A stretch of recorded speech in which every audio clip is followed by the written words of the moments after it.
Hey there, how you doing? Good morning, Mr. Camera. How are you today? Okay. Right,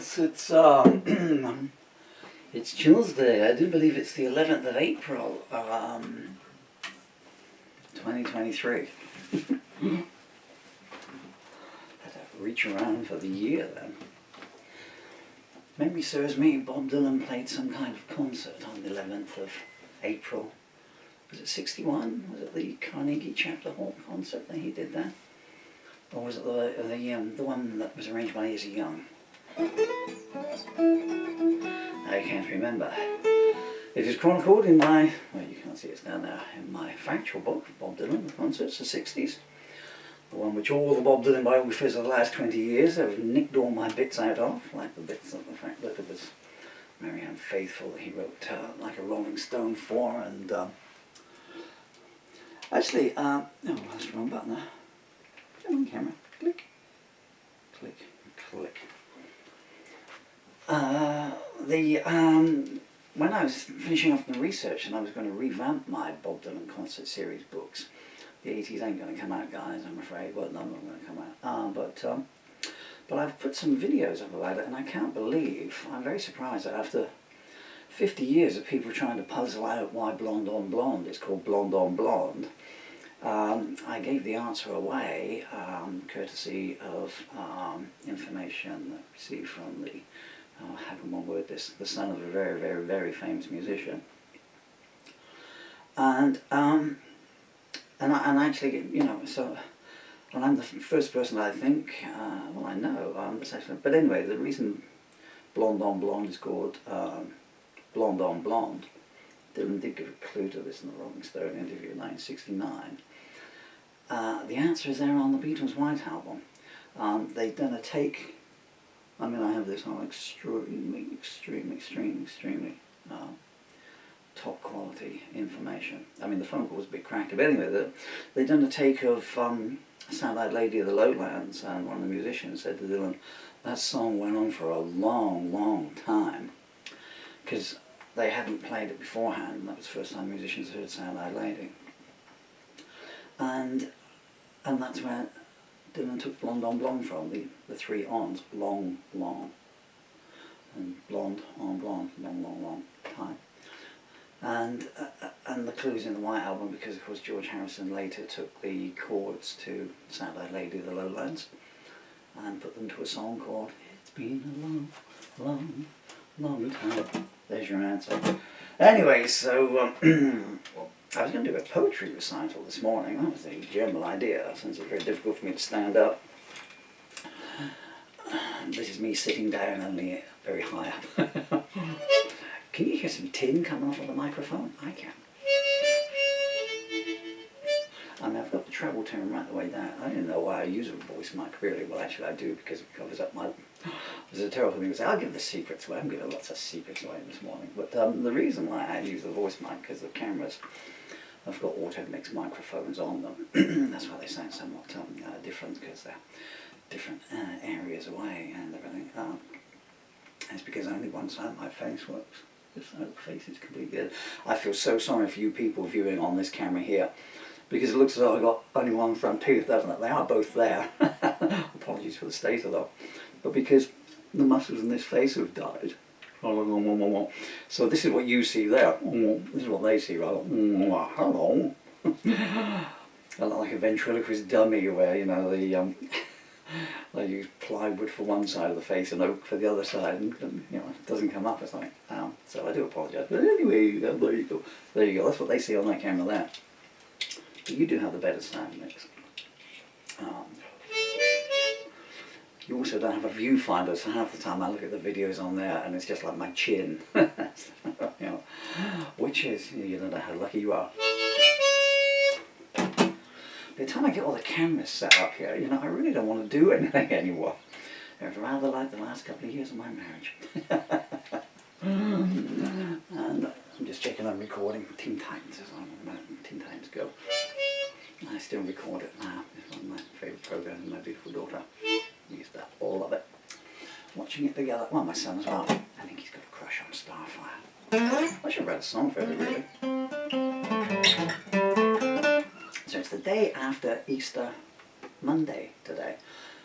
So you've got Good Friday and then Easter Sunday and then, I don't know, Pretty Good Monday or whatever it's called. I think it's like Tuesday, you know. So 2,000 years ago, you know, Jesus was sitting around at the moment going through the situation vacant out. He's like, I don't have a job.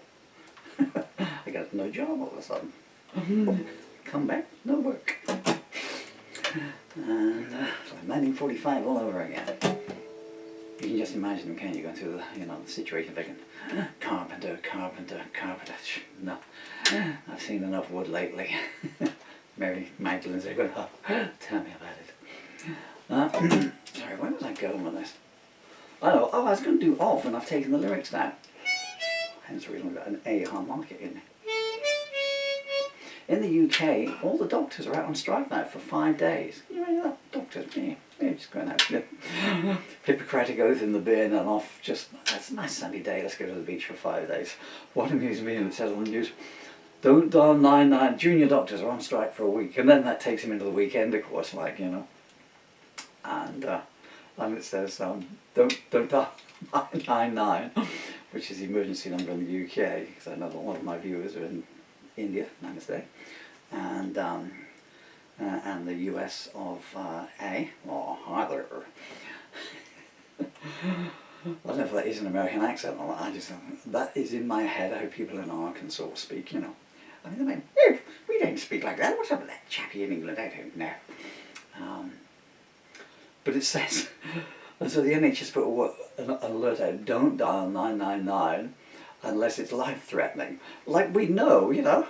You know, so, oh, Madge, I'm having chest pains. Is it life-threatening, Cedric? Well, I don't know. They didn't teach us much about coronary occlusions down at the recycling plant. Okay, then. Oh, I don't know. There's always something.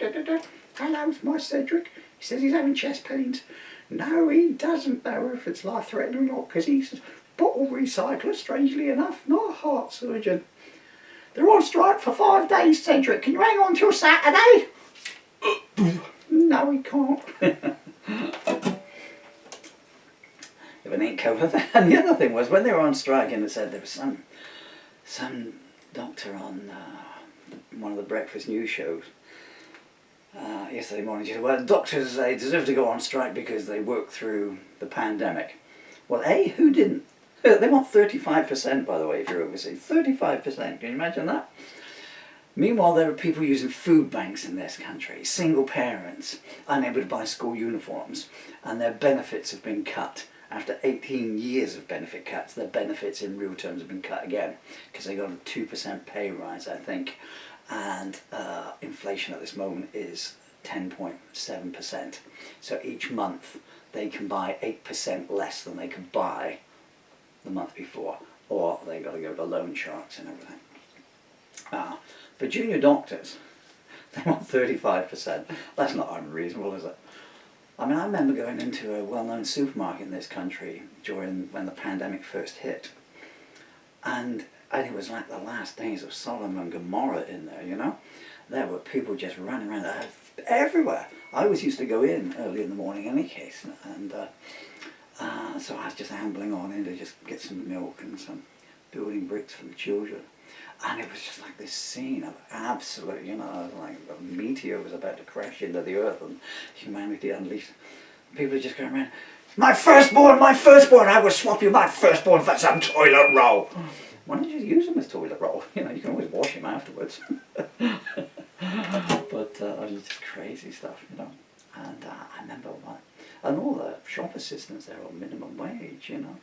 And these people are in their face, I need milk, I need 400 gallons of milk. Spittle flying out of this woman's face into the shop worker's face. They worked all the way through the pandemic. What, like they're supposed to? You know, we have a heart attack crisis in this country, you know.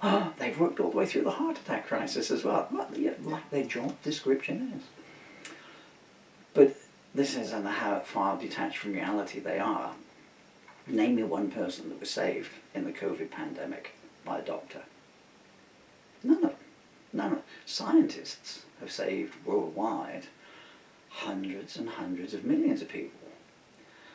But doctors didn't do anything. We saw them on the news. What would they do? They would flip them over 2 or 3 times to try and help their breathing. And then what was that guy said?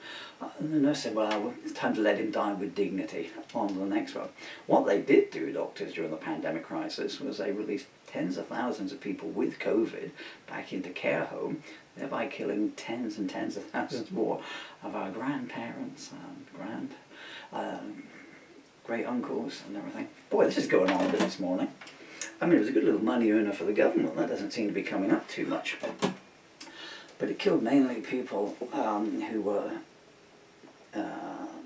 on or reaching and above the pension age. Well, I think the pension in this country is about 10 grand a year. And the average life expectancy, and you draw it at, I think it's 65, the average life expectancy in this country, at least for a lady, is 85. So that's 10 grand a year for 20 years. That's 200 grand per pensioner. Times that by 200,000, because I think 250,000 people have died in this country, and of which 200,000 were pensioners. That is hundreds of billions of saving for the government, you know. Kind of makes you wonder. Well, you know, this is just satirical, but, you know. We've invented the, sire, let's do it olden times. Sire, we have invented a vaccine that can cure COVID. This COVID, who is it killing? Mainly old people that don't work. We give them a lot of money each week, and they're a drain on the NHS. Oopsie. I don't know what I'm going to do. I'm missing Teen Titans now, am I?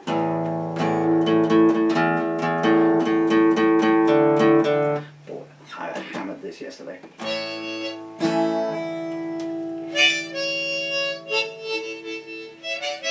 As I said in my teenage days. I can't be flunked to tune up. Oh, actually, let's go back and do the start.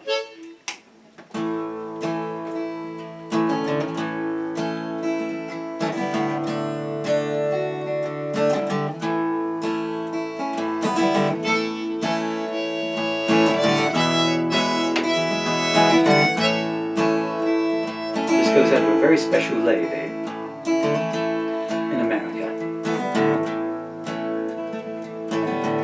Tracy, may our souls be as one forever. Tracy, please don't replace me in your heart. Tracy, may we'll always stay together. Tracy, don't let destiny depart.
Tracy Bishop.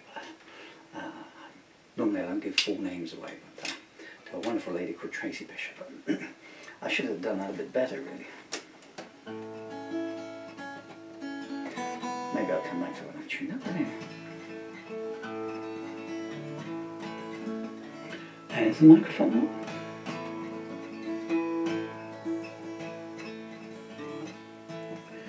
Tracy, may our souls be as one forever. Tracy, please don't replace me in your heart. Tracy, may we always stay together. Tracy, don't let destiny depart.